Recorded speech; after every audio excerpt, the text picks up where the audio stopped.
Nós vamos iniciar a nossa aula trazendo para vocês aqui o pensamento que eu tenho certeza que é o pensamento de muitos alunos antes de conhecer o conteúdo que nós vamos apresentar hoje para vocês. Eles imaginam que uma reação espontânea é aquela que ocorre por si só, sem nenhuma ação externa. Então, basta eu colocar os reagentes, misturar os reagentes e a reação por si só se processa.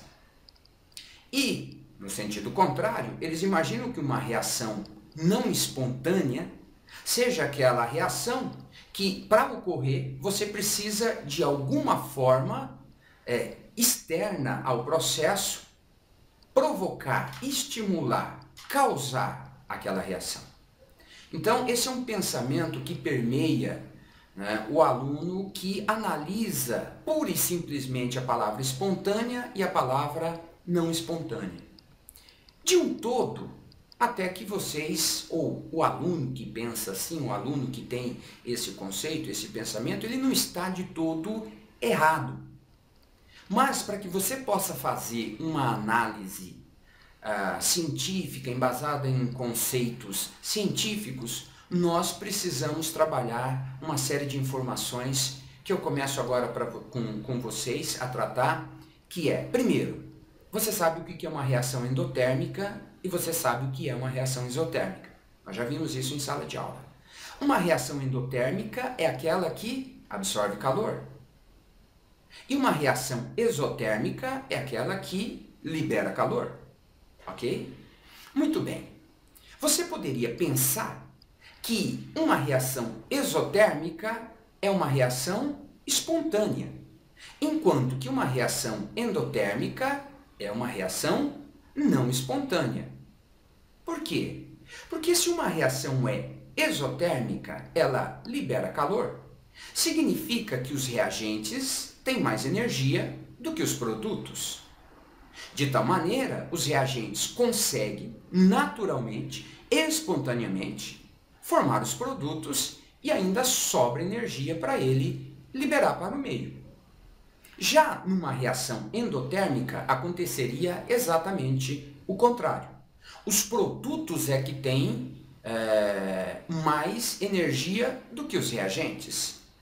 Dessa maneira, para que os reagentes consigam transformar-se em produtos, eles precisam receber energia do meio, retirar energia do meio, o que nos faz entender que se trata de um processo não espontâneo. Então, esse raciocínio não está errado quando você olha única e exclusivamente o critério da reação ser endotérmica e a reação ser exotérmica. Mas será que isso basta? Será que isso é suficiente? Né? Então vamos ver um exemplo. A água líquida, um copo d'água, em cima de uma mesa. Se nós deixarmos ali 2 dias, 3 dias, 4 dias, ao final desse tempo, aquela água líquida estará lá naquele copo? Não, né? Para onde é que foi aquela água? Aquela água, ela que estava líquida, passou para vapor. Aquela água evaporou. Não é isso que você vai me dizer? E está correto. Agora, essa evaporação da água é um processo endotérmico ou é um processo exotérmico? Eu sei que você já respondeu. Trata-se de um processo endotérmico. Opa! A água evaporou, é um processo endotérmico e eu não tive que fazer absolutamente nada. Bastou eu deixar a água no copo, sobre a mesa, para que ela fizesse esse processo. Ainda que seja um processo físico, o raciocínio em relação ao processo químico será o mesmo. Então veja que o que aparentemente, ou que eu visualizo ser espontâneo, absorveu calor. Então aquela ideia inicial que nós passamos para vocês, de que um processo endotérmico tende a ser não espontâneo e exotérmico tende a ser espontâneo, entra em choque com essa experiência que eu acabei de narrar para vocês, não é verdade?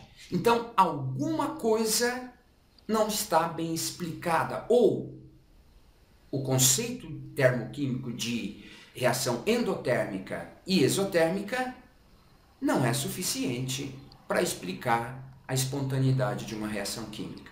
E é exatamente isso. Não dá para explicar a espontaneidade de uma reação química analisando apenas se ela é uma reação endotérmica ou se ela é uma reação exotérmica. Agora, nós vamos então introduzir um novo conceito para que você possa então entender ou melhorar o seu entendimento em relação a uma reação espontânea e não espontânea, que é o conceito de entropia. Vamos conhecer o que é entropia?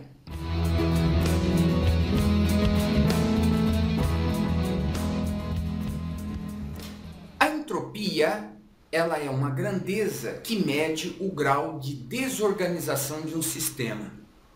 Você vai falar, medir o grau de desorganização, você não está enganado não, professor? Não seria a medida do grau de organização? Não, é exatamente isso. É a medida do grau de desorganização de um sistema. Aí você vai falar assim, mas o que é essa desorganização de um sistema? Então eu vou dar um exemplo rapidamente aqui para que você possa entender o que é essa desorganização. Vamos comparar a água no estado sólido com a água na forma de vapor. Como é que a água se encontra no estado sólido? Ora, as moléculas de água se encontram ligadas entre si por pontes de hidrogênio, ligação muito rígida, tão rígida que no máximo essas moléculas de água elas conseguem o quê? Vibrar. Então, um pedaço de água sólida, o gelo, é um sistema muito organizado. Ele tem forma e ele tem um volume definido, uma organização. Agora, vamos à água na forma de vapor.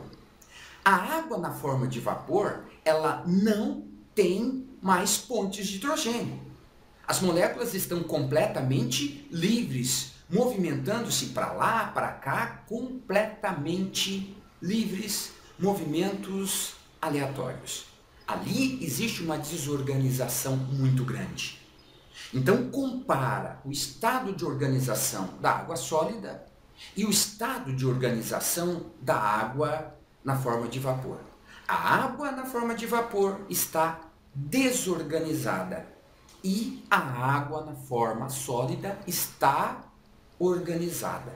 Não é isso? Então, nós podemos dizer que sim, pode existir uma grandeza capaz de medir o grau de desorganização.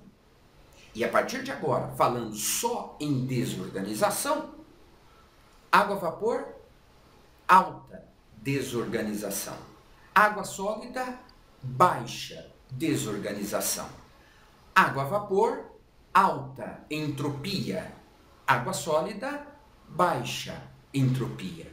Você entendeu? Ficou claro a explicação? Então, a entropia é isso. Como é que nós podemos calcular a entalpia de um sistema?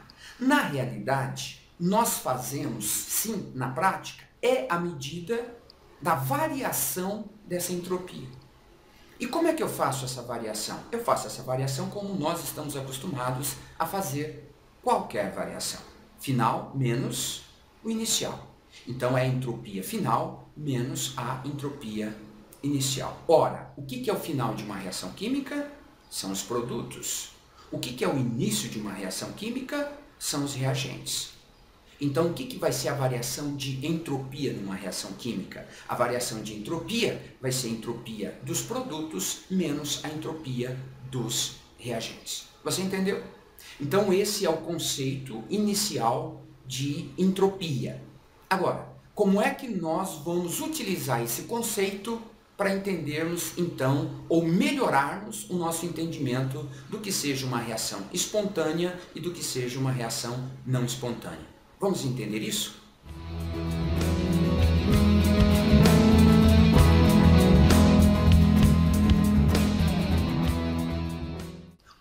como que eu avalio a reação espontânea e não espontânea, analisando o resultado da variação de entropia? Muito bem, eu tenho duas possibilidades de resultados para essa avaliação. A primeira possibilidade é quando eu tenho a entropia final dos produtos maior que a entropia inicial dos reagentes. Então eu terei um valor maior menos um valor menor. Isso vai dar um resultado obrigatoriamente positivo. E isso indica uma reação espontânea. Vamos lembrar? O produto tem maior entropia, o reagente tem menor entropia. Então, o sistema, o processo caminha para uma desorganização. E caminhar para a desorganização é o processo espontâneo. Ok? A outra possibilidade de resultado é o inverso. É a entropia inicial ser maior que a entropia final. A entropia dos reagentes ela é maior que a entropia dos produtos. Se a variação de entropia é feita final menos inicial, produto menos reagente, eu vou fazer um valor menor menos um valor maior, o que vai dar um resultado negativo. Então, um processo não espontâneo. Ok? Então, veja na tela a seguir um resumo de quando que eu tenho uma reação espontânea e quando que eu tenho uma reação não espontânea. Só que agora, considerando o ΔS, que nós acabamos de ver, e o ΔH, que nós vimos agora há pouco. Observe a tela e daqui a pouco eu volto para continuar a nossa conversa com vocês. Tudo bem? Vamos lá?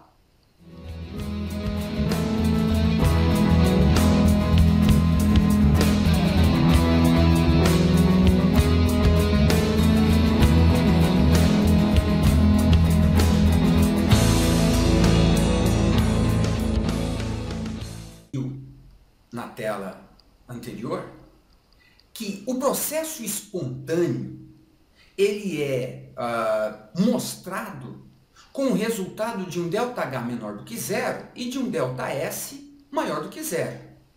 Enquanto o processo não espontâneo é resultado de um ΔH maior do que zero e de um ΔS menor do que zero. Você percebeu que havendo diferença ou oposição de sinal entre ΔH e ΔS, eu não tenho dúvida nenhuma de que o processo será espontâneo ou não espontâneo? Agora, e se eu tiver ambos os sinais iguais, tanto para o ΔS como para o ΔH? Você vai perceber que nós teremos uma grande dificuldade de apontar se o processo é ou não espontâneo. Observe a próxima tela.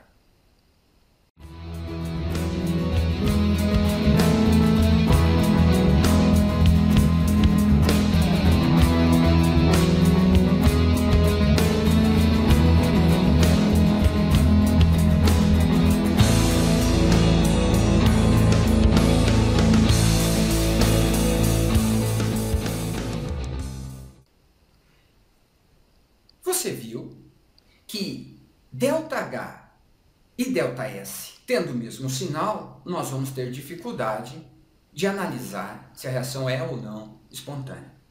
Quando o ΔH é menor do que zero e o ΔS é menor do que zero, o ΔH aponta para uma reação espontânea. E o ΔS aponta para uma reação não espontânea. Uma aponta para um lado, outra grandeza aponta para o outro lado. E aí? Como definir? Da mesma maneira, quando ΔH e ΔS têm o mesmo sinal. O ΔH maior do que zero indica a reação endotérmica, a reação não espontânea. O ΔS maior do que zero, ele vai indicar uma reação espontânea. Ela se opõe. Mais uma vez, eu não consigo definir se o processo vai ser espontâneo ou não espontâneo, devido ao fato de cada uma das grandezas apontar para um lado contrário da outra. Como que nós podemos resolver, então, essa situação?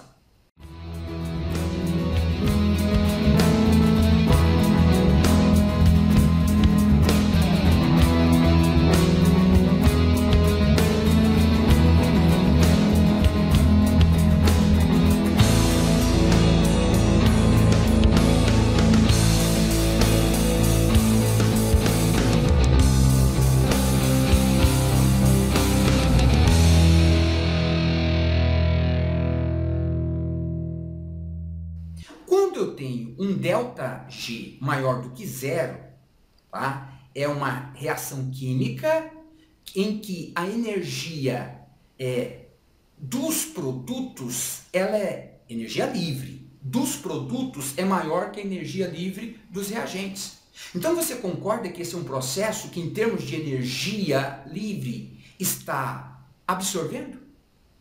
E quando o ΔG ele é negativo, ele é menor do que zero, vai ser um processo que estará liberando essa energia. Então vamos pensar um pouquinho, começando por esse processo de ΔG menor do que zero. Se ele está liberando energia livre, essa energia livre sobra e ela é capaz de realizar um trabalho. Agora, numa energia livre positiva, significa que tem que ser absorvida uma energia para que a reação se processe. Ou seja, algum sistema tem que realizar um trabalho para que possa ter energia para que essa minha reação, então, possa ocorrer. Tá claro? Então, uma vez que eu calcule o ΔG de uma reação química, olhando para o sinal desse ΔG, dessa energia livre, eu vou finalmente conseguir avaliar se a minha reação ela será espontânea ou não espontânea. Ok? Na próxima tela nós vamos passar a analisar caso a caso. Eu vou apresentar para vocês situações em que eu tenha ΔH e ΔS com o mesmo sinal, ΔH e ΔS com diferentes sinais, e você vai ver que, fazendo uso da fórmula da energia livre de Gibbs, eu vou conseguir, então, nós vamos conseguir analisar definitivamente se a reação é espontânea ou não espontânea. Tudo bem? Então vamos lá, e já estamos na parte final da nossa aula, depois nós teremos condições de fazer os exercícios. Vamos agora analisar, então, o resultado da equação da energia livre de Gibbs, em que eu tenho ΔG é igual a ΔH menos T, que é a temperatura, vezes ΔS, que é a variação da entropia. E aí nós vamos ver se a nossa reação vai ser espontânea ou não espontânea. A primeira situação analisada é uma situação em que ΔH e ΔS têm sinais opostos, e nesse caso o ΔH positivo e o ΔS negativo. Veja que nós temos aqui uma operação matemática de produto entre dois sinais. Se esse produto menos com menos, e nós sabemos que matematicamente isso é igual a mais, então se esse produto é positivo, quando eu fizer essa operação do ΔH com todo esse termo, eu terei positivo mais esse termo. Então, menos com menos, mais esse termo, obrigatoriamente o meu ΔG será positivo. E nesse caso a minha reação vai ser não espontânea. Agora vamos verificar uma situação inversa. O ΔH agora é menor do que zero e o ΔS é maior do que zero. Então eu terei menos vezes mais, o meu resultado obrigatoriamente vai ser negativo. Então quando eu fizer agora a operação desse sinal negativo com esse sinal negativo, então, obrigatoriamente, o ΔG aqui será negativo. Então, a minha reação será espontânea.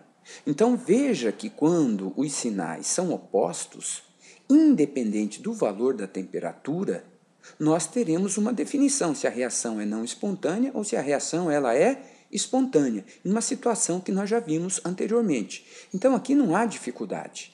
né? ΔH positivo, ΔS negativo, reação não espontânea. ΔH negativo, ΔS positivo, a reação vai ser o quê? Espontânea. Afinal de contas, cada um deles aponta para uma mesma situação, lembra?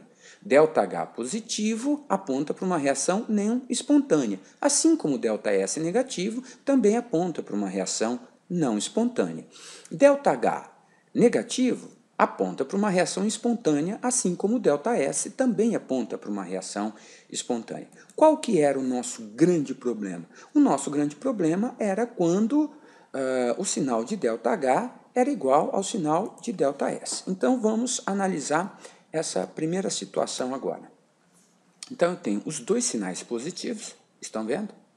Isso aqui aponta para uma reação não espontânea, isso aqui aponta para uma reação espontânea. Quem é que vai definir se a reação vai ser espontânea ou não espontânea? É a temperatura. Você está vendo aqui que nós estamos marcando essa temperatura como uma temperatura alta, né? Se essa temperatura é alta, a minha reação vai ser espontânea. Por quê? Porque se essa temperatura é alta, todo esse termo terá um valor elevado. Então, eu ficarei assim, ó o jogo de sinal novamente. Menos com mais vai dar menos. Então, eu terei uma operação aqui mais e menos, ok? Se essa temperatura é alta, esse termo vai ser alto, o termo negativo será maior que o termo positivo. Então, o resultado do ΔG será negativo e a minha reação será espontânea.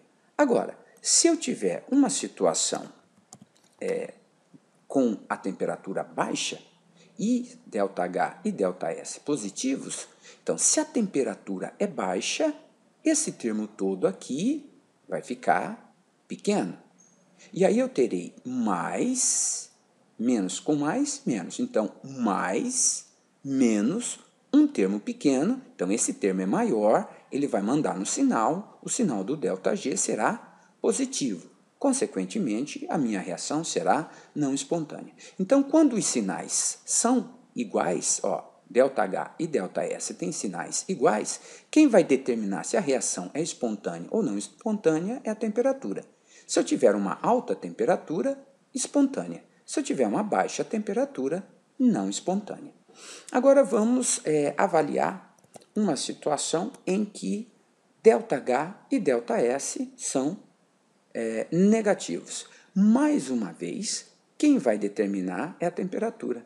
Veja só, menos com menos, mais. O produto desse sinal com esse sinal do ΔS vai dar positivo. Então, vai ficar menos, mais. Se a temperatura é alta, esse termo é alto. Então, o termo positivo é maior que o termo negativo. O ΔG vai ser positivo e a reação será não espontânea. Agora, quando eu tiver uma temperatura baixa, então vai ficar assim, mais uma vez, menos com menos, mais. Então, vai ficar menos, mais. Temperatura baixa, termo baixo. Então, esse termo positivo vai ficar menor que o ΔH, que é negativo. Logo, o ΔG resultante vai ser negativo, a minha reação é espontânea. Está vendo só? Então, com esse quadro resumo aqui, você pode analisar qualquer situação, qualquer reação, olhar, calcular o ΔG dessa equação, ainda que fazendo jogo de sinais, você não precisa nem fazer o cálculo para você verificar numericamente o valor do ΔG, mas fazendo esse jogo de sinais você consegue olhar o sinal do ΔG e avaliar se a reação é espontânea ou não espontânea, ok? Então, se você não entendeu ainda, faça o retrocesso do seu vídeo, veja novamente a explicação, que eu tenho certeza que você vai conseguir entender. Tudo bem? Então é isso, pessoal. Eu agradeço a oportunidade de fazer esse vídeo aqui para vocês. Espero que ele seja útil, espero que você tenha entendido os conceitos e que você seja capaz de resolver aí os exercícios que envolvam a análise de espontaneidade ou não de uma reação química. Um abraço e até a próxima oportunidade. Tchau!